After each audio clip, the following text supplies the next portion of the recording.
আসসালামু আলাইকুম ভিউয়ার্স, নতুন আরও একটি ভিডিওতে আপনাদের সকলকে স্বাগতম। আজকের ভিডিওতে আমরা দেখব যে অ্যাডোব অ্যানিমেটের মাধ্যমে কিভাবে আমরা স্মুথলি আমাদের অ্যানিমেশনটাকে মুভ করাইতে পারি, অর্থাৎ কোনো একটা অবজেক্ট কিভাবে স্মুথলি মুভ হবে। সাপোজ একটা বল যখন ড্রপ করবে, এটা কিভাবে স্মুথলি ড্রপ করবে, এবং এর পাশাপাশি যখন আমরা ওয়ালকিংয়ের জন্য অর্থাৎ ক্যারেক্টারের হাঁটার ক্ষেত্রে আমাদের সেই হাঁটাটা কীভাবে স্মুথলি হবে, এবং এছাড়াও বিভিন্ন স্টেপে স্মুথলি কীভাবে কাজ করবে, এটা আজকের ভিডিওতে আপনাদের দেখাবো। তো চলুন ভিডিও শুরু করা যাক। তো আমাদের প্রথমে যে কাজটি করতে হবে এটা হচ্ছে আমরা ইলাস্ট্রেটরের মাধ্যমে আমরা আমাদের যে প্রয়োজনীয় ড্রয়িংগুলো রয়েছে সেগুলো কমপ্লিট করব। অর্থাৎ আমি এখানে একটা টেবিল এবং একটা বল দিয়ে আপনাদের দেখাতে চলেছি যে কীভাবে স্মুথলি আমরা এটা করব। তো আপনারা চাইলে আপনাদের ইচ্ছে মতো ড্রয়িংটা কমপ্লিট করে নিতে পারেন। আমি ইলাস্ট্রেটরের মাধ্যমে ড্রয়িং করেছি, আপনারা চাইলে ইলাস্ট্রেটর অথবা অ্যাডোবে অ্যানিমেটে ড্রয়িংটা করতে পারেন, এবং এরপরে অবশ্যই এটাকে সিম্বলে কনভার্ট করে নেবেন আপনাদের কাজের সুবিধার্থে। তারপর আপনারা আপনাদের কাজটা শুরু করবেন। তো এখানে আপনারা দেখতে পাচ্ছেন যে আমরা যদি এই বলটাকে সিলেক্ট করার পর আমরা 1 নাম্বার লেয়ারে বলটার যদি মুভমেন্টটা আমরা আর কি যদি ফ্রেমে ইনসার্ট করি, অর্থাৎ আমরা এখানে কনভার্ট টু ফ্রেমে করি,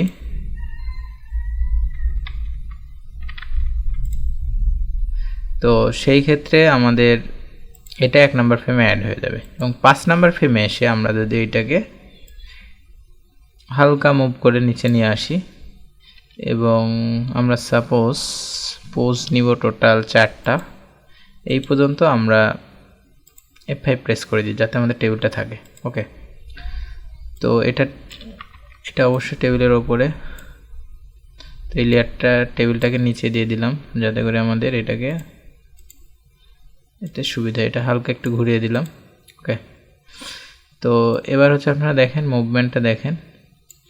তো এখানেতে আমরা লুপ আকারে রান করি এই পর্যন্ত, সেই ক্ষেত্রে আমাদের এটা কেমন দেখাচ্ছে। ওকে,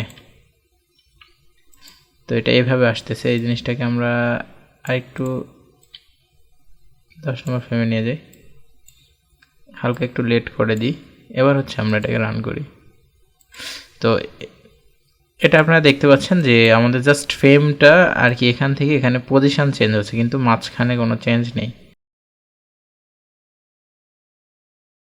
ওকে, তো এই জিনিসটাই আমরা যখন এখানে ক্লাসিক টুইন ইউজ করবো তখন আপনারা দেখেন যে এটা জাস্ট মুভ হচ্ছে, মানে আমাদের যে বলটা যে আর কি ঘুরতেছে এটা কিন্তু আপনারা দেখতে পাচ্ছেন।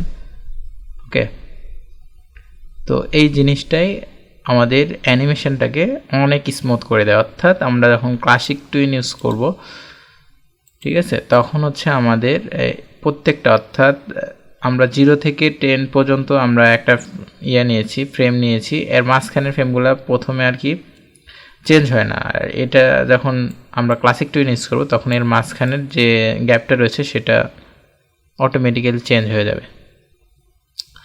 তো এরপরে হচ্ছে আমরা 15তে আর একটা নিই। তো 15তে আমরা আরেকটা নিব, নেওয়ার পরে আমরা যে কাজটা করব যে 15 নম্বর ইয়াতে আমরা জাস্ট এই জায়গাতে নিয়ে আসবো এবং এটাকে আর একটু ঘুরিয়ে দিব। ওকে, এবং এখানেও আমরা ক্লাসিক টুইন ইউজ করব। ওকে, এবার হচ্ছে আমরা এখানে দেখিয়ে দিই। আচ্ছা, আমাদের এটা অন স্ক্রিন এটা উঠাই দিই। এবার হচ্ছে আমরা এটাকে রান করে দেখি। তো এই পর্যন্ত আসলো। এবার হচ্ছে 20 নম্বর ফ্রেমে আমরা আবারও এটাকে ইনসার্ট করে নিই। নেওয়ার পরে 20 নম্বর ফ্রেমে কি হবে, বলটা ড্রপ খেয়ে জায়গাতে চলে আসবে। ওকে, এটাও ঘুরবে। আচ্ছা, এটা ঘুরে আরও ঘুরিয়ে দিই আমরা। ওকে, এখানেও আমরা ক্লাসিক টুইন ব্যবহার করব। ওকে,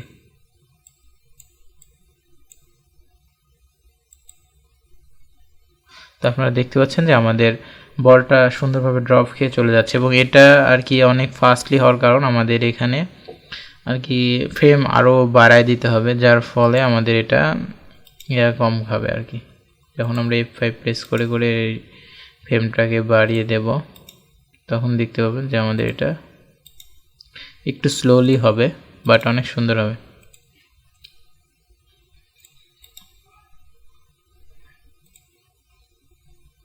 তো এই পর্যন্ত একটু বাড়াইছি আর একটু, এবার আমরা এটা রান করে দিই। এবার দেখতে পাচ্ছেন অনেক স্মুথলি টেবিলের উপর ড্রপ খাওয়ার পরে আমাদের বলটা আর কি মুভ হচ্ছে।